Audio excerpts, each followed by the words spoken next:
1059 QWiK Rock, Lion Country's rock station.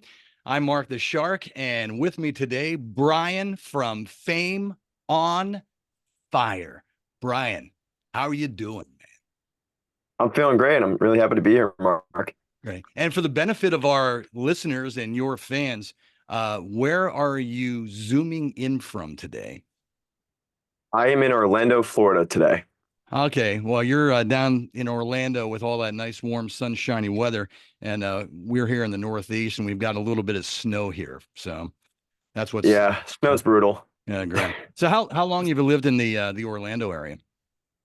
I've lived in Orlando a little over a year now. But I'm a Florida boy through and through. I moved here from Virginia when I was 2 years old, and it's really all I know. I lived in South Florida most of my life, and then I came up to Orlando, and I've been really enjoying it. All right. Well, tell us a little bit about your band, Fame on Fire. Again, for the benefit of any new fans, benefit of our listeners, just a real quick background on Fame on Fire, when you guys got together, maybe drop a couple more names of some of the other members as well. Yeah, so it consists of myself, Brian, then guitarist Blake, Paul's our bass player, and Alex is our drummer. We all grew up together in South Florida. We've been in multiple bands together, and then we really formed Fame on Fire in around 2013, late 2013. We formed Fame on Fire, and then eventually we got our act together and started taking it seriously. And yeah, we just dropped our third album, and we're on the other side of a decade now, so we've been touring, releasing new music, and we're loving it every second. So, at what point, at what stage in your life did you realize that being in a rock and roll band was the thing for you? I always wanted to do it. It was just something like the moment I got introduced into rock music, I was like, I want to do this. Hmm. I started listening to Avenged Sevenfold, and I got into guitar playing because of that. And then from there, I was like, I'm going to be a guitar player. I'm going to be a famous guitar player. That never happened. Um, Everybody needs a good singer, and I guess I could sing. So that's how it all really worked out. I didn't want to be the singer, but it just fell into place. Do you remember your first live performance? Where were you, and what was it like? I gotta be honest with you, I was a choir kid too, so like kind of like I remember the first like choir performances, but that's not like a solo performance. I remember the first Fame on Fire performance. I don't remember a lot of other bands' performances because normally it was probably about like three people and then like, some random guy at the bar that really doesn't like you. Um, but I remember Fame on Fire's first performance ever. And by the time we eventually decided to perform music, we were already pretty well known within the scene because we would release covers and we were just a studio band. So there was a lot of anticipation for our very first show. I don't even know who booked it. I don't even know if we had a manager at the time. I don't remember any of it. All I remember is that we got on stage and it was a sold out show and none of our gear worked. Okay, well, which makes it a show to remember for sure. All right. Definitely a show to remember. We'll never forget that show. Good. So when you guys got together, what's the story behind the name of the band, Fame on Fire? Where did that come from? So Fame on Fire was a band name that Blake came up with, our guitar player, and he wasn't sure if it would be a cool song name or an album name or a band name. He wasn't sure what it was. But after we had a viral moment when we first started where we did a cover of Katy Perry's Unconditionally, and it blew up on the internet, and we didn't expect it to blow up, and we weren't even a band. Um, Blake and I sat outside because him and I were roommates at the time. We sat outside, we were drinking a cup of coffee, smoking cigarettes, and I was like, well, I guess we got to be in a band. He's like, I guess we do. It was like, oh, back on this old horse because him and I were in bands previously together. And I was like, you got a band name? He's like, I had a name called Fame on Fire. And I was like, dude, that's dope. And he's like, yeah, and it also kind of applies to what we just did with like this Katy Perry song where we just like took a famous song, kind of set it on fire in a sense. And I was like, let's rock with it. Let's go. Well, and the rest is music history. Now, as far as my personal acquaintance with your band Fame on Fire, as a rock radio program director here at QWiK Rock, I believe the first song that we were introduced to was "Welcome to the Chaos." Yeah. That QWiK Rock played, and that was what, maybe about what, 2.5, 3 years ago. Welcome to the That Q. was that was almost 3 years ago now. Okay, Yeah, got it. about 2.5. Yeah, and it's a great record because you guys got a lot of airplay.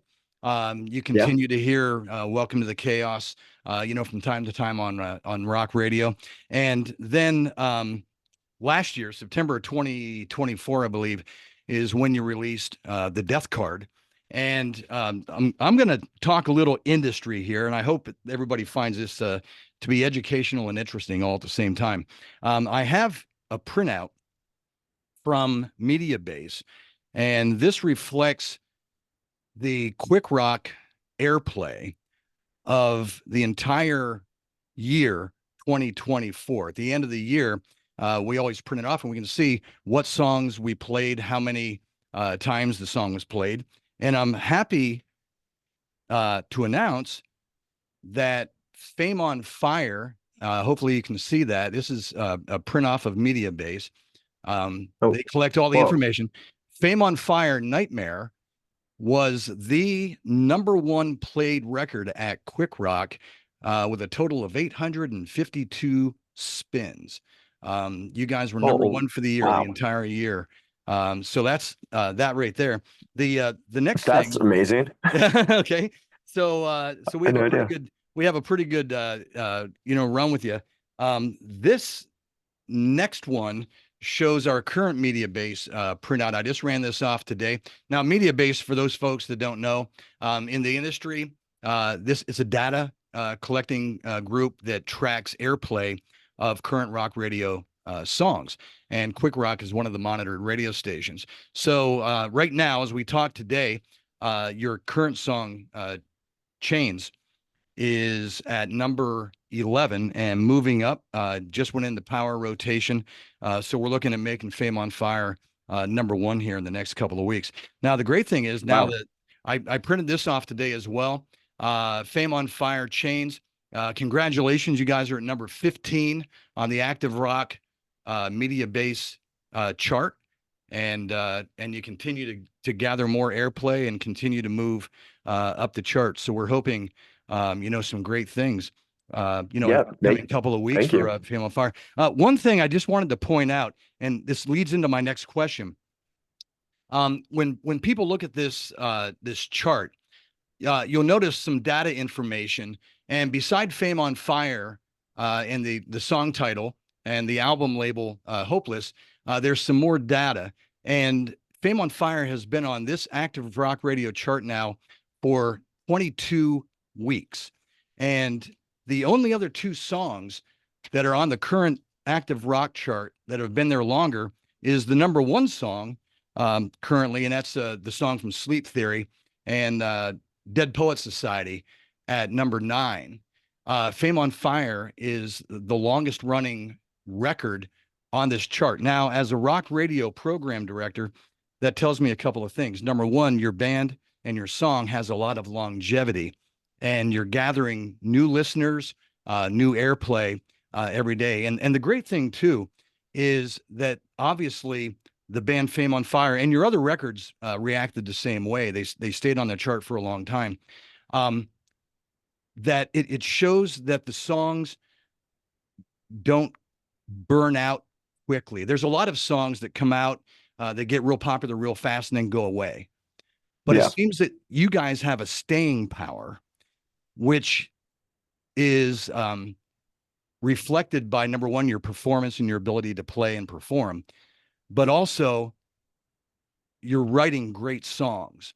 And that Yeah. kind of longevity is evident of songs that have a staying power, and which is a great characteristic for a song that'll be around for a long time. So congratulations. But my question is, what's the secret of how Fame on Fire writes a song? Just bring our listener through the process from the time you come up with a song idea and how you finally get it to the final product. Yeah, totally. Well, I want to say I really appreciate you guys playing us that much. I had no idea. Definitely got chills for a second. I was like, that's crazy. I just didn't know. Like, super cool. Um, but yeah, as far as like what we do when it comes to writing a song is that we like to we like our music to be what we want it to be, not what other people want it to be. Because I will tell you, for the third record, the label definitely busted our balls a lot for what they wanted to hear. And it was like this, like, it was like a wild goose chase. It was like, they're like, no, that's not it. No, that's not it. That's not it. And there was a lot of that's not it. But we're just like, you guys are just wrong. Like we got to that point where like, we basically told them they were wrong because we told them they were wrong for every single that we've ever released, it feels like. So, by the time we got to the point where it's like, where they're like, oh, you don't have the song, we're like, we have the song. Chains was one of the first songs we wrote. So we've had the song, you know? Right. And so I think it comes down to like the process of it is that for us, it's since we're in a band and not solo projects, solo artists, we all need to come together and we all need to put our collective effort and collective vision into the pot in order to make a great song. Nobody has any more say than anybody else. And some bands would be like, oh, that's so stupid. Well, we're not a solo band. We are a band. We are not hired guns. We are a band. We all invest ourselves and our time into this music. Right. So everybody has equal say. And so we're all on the same page. We write the same way that we want to. And we write what we want to. We don't let anybody necessarily influence us besides ourselves. And if you do influence us, it's because we like where your head's at. That means you're on the same page as us. But if you're not Yeah. on the same page as us, we don't care. Yeah. And before this is all over, I mean, already you're at 22 weeks. Before this is all over, because the song doesn't have any sign of slowing down.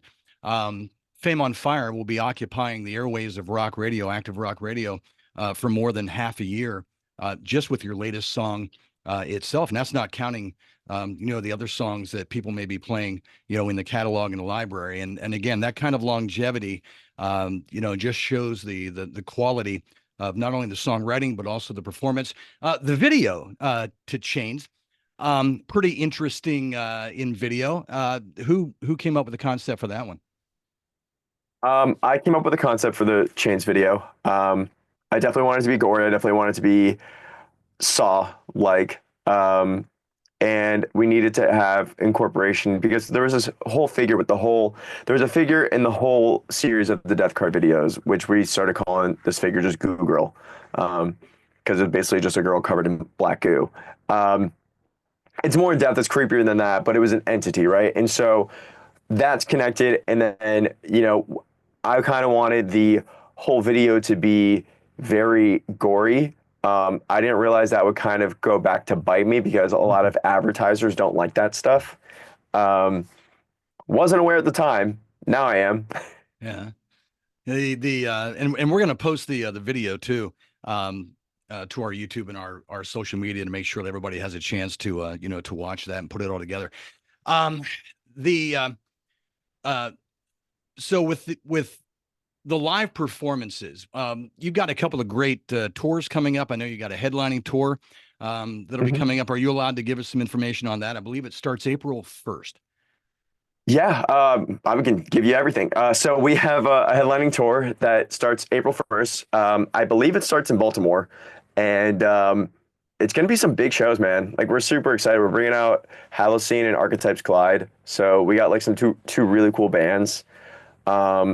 And the whole premise of the show is to make it more of a experience rather than just going to see a band. Because a lot of people go and see a band and that's it. They play their songs and that's all they do. But our whole thing, and we had a very strong, by strong, it was the theme of our last record. It was a very heavy tarot theme on the record. So we're coming up with different concepts. There's going to be narration. There's going to be a whole experience associated with the show, Okay. like from the lights to what I'm saying to literally the narrator of the show, because there will be a narrator. And we want to make it just an overall experience for everybody that's coming to attend, rather than us just going on stage and playing our songs. They're going to get a full-on experience. Yeah. And the Warp Tour is coming back again. I believe that's going to be coming to your neck of the woods, the Orlando Yep. area. You guys are going to be on that as well? Oh yeah, and I'm super excited for that. I feel like I had to beg to get on that, but I was like, I just wanted to be on Warped Tour so badly. And it's so funny. We got the news that we were on Warped Tour when I was in Japan, and my service was just not working at all. So Right. I had no idea we were on Warped Tour for like 2 weeks, and everybody else knew. That's great. All right. Well, again, a lot of chance for for fans to get out there and see Fame on Fire. We're talking with Bryan, the vocalist for Fame on Fire. One thing that you touched on just a couple of minutes ago. Oh, again, one thing I want to compliment you and your band on. Not only are you a band that just writes good songs that are great as a standalone, but you also have a concept for your albums. Like for instance, the Death Card. I noticed that all of your song titles have a title, but they also have a like a subtitle in Yeah. parentheses, like Nightmare, the Devil, or Chains, the Tower. So, what's the you're obviously album guys too. So what's the unique style behind that, or the thought process behind that?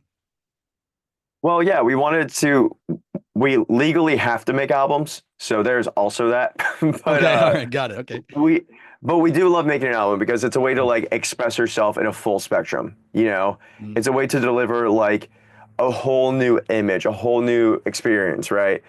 To the fans. And so for this album, we did it in a conceptual sense, right? We wanted to have the tarot card theme, but the tarot card needed to associate to the lyrics of the song. And if the tarot card didn't work with the lyrics, then we would figure out what card did, or we would rewrite everything. got it. Like it was pretty cutthroat with it, but like everything needed to work together. So the tarot card needed to be associated with the lyrics, which needed to be associated with myself. And if those three things didn't connect, then we would either scrap the song or we would rewrite the song. Okay, got it. Yeah. So So, what? Okay, go ahead. well, I was just saying, so that's the whole idea behind it. It's like that this is the first time that we did a concept, and but it also needed to be a personal concept. Got it. And I was just going to say, as listening to Fame on Fire, when you hear a song on the radio, it's great, gives you a chance to, crank up the radio, especially on 105.9 QWiK Rock. But it's also cool to sit down and listen to the CD or the album. I know a lot of your stuff is on vinyl, and it's just a great way to to listen to Fame on Fire in a different setting, hearing one song into another song into another song. And coming from a guy like me, because I'm like an old fart radio guy, and I remember the day of just listening to albums and CDs in their entirety, and it's a bit of a different listening experience than just someone who may just download a bunch of their favorite songs and play them over and over. So we do encourage people to get a copy of the Death Card from Fame on Fire and listen to that. Growing up, what are some of your influences? What did you like to listen to? Well, early days, I really liked listening to like crunk music, like Little John. Got it. Like that was fun. I But heard you like mention Avenge. I heard you mention Avenge Sevenfold a little while ago. We've seen yeah, them a couple of times. They're a great band. So love Avenged Sevenfold. They're my favorite rock band of all time. yeah. And I've been honestly lucky enough to like meet some of the guys in that band, and it's been super cool of an experience. But yeah, Avenged Sevenfold, Disturbed, like all those, like Linkin Park was a very early on one. Linkin Park was the one that was the rock band I listened to before, you know, listening to rock was a thing I did. Okay, got it. Like I don't know how to explain it. Like Linkin Park to me as a kid felt more pop than it did rock, but it was aggressive, and I really liked that. All right, got it. But like I said, I listened to like Little John, which you listen to Little John, and also I didn't know this, but Little John was in rock bands in his life, which makes it all make sense because like the rhythms in his music are extremely heavy. Like if you put metal guitars over Little John, you have metal. Yeah, I can see that. I can hear that now. Yeah, got it. Yeah. All So right. it all correlates in my brain. All right, got it. All right, which leads me to my next question. I always like to ask everybody that we interview this same question. So here we go. If you, Bryan, from Fame on Fire, were stranded on a desert island and you only had one album or one CD that you could listen to for the rest of your life, what album would it be? Dark Side of the Moon. Pink Floyd. Yep. Got it. And All right. and that's probably got to be such a weird answer for the people that like probably a lot of people were like, "What?" But the reason is because it's an album I'm not overly familiar with. and I feel like I could listen to their music and find the craziest sounds inside of that their And you talk albums. and you talk about a concept album again. That's one of those records that you just got to listen to from track one, all the way through to the end to really grab the whole vibe of the whole album. So 100%. great choice. Also, that album would probably keep me sane. Okay, and one other question along the same line. So if you were stranded on that same desert island and you could only binge watch one television program on on Netflix, what program would it be? Oh, easily Rock of Love. Got it. All right, man. Good stuff. Okay, so it's party time on whatever desert island you decide to Damn right. retire on. There you go. All right. So we're talking with Bryan from Fame on Fire. Again, if our fans, our listeners, your fans need to follow you, get tour dates, buy merchandise, listen to music, keep up to date, communicate with Fame on Fire, what's the best way to do that? Go to fameonfireband.com. You can find tickets there. You just got to click on tour. You can grab tickets there, or you can go to the Fame on Fire Instagram. Those are pretty much the two best places to keep up with us. All right, you got it. And for all that great Fame on Fire music, we'd like to encourage all of our listeners to keep listening to 1059 QWiK Rock, Lion Country's rock station. Bryan, I want to thank you for taking time out of your busy day and telling us a little Of bit course. more about Fame on Fire. Good luck. And again, you guys are right at the beginning of a fantastic journey musically. You've got a lot of years in front of you. And I just want to say again, I'm an old fart rock and roll program director. I've been probably doing this longer than a lot of you guys have been alive. But honestly, I just want to say that it's great, that we're along for the ride, and anything that we can do for you here at QWiK Rock in Central Pennsylvania, we're more than happy to be a part of Fame on Fire. Well, I really appreciate that, Mark. Really do.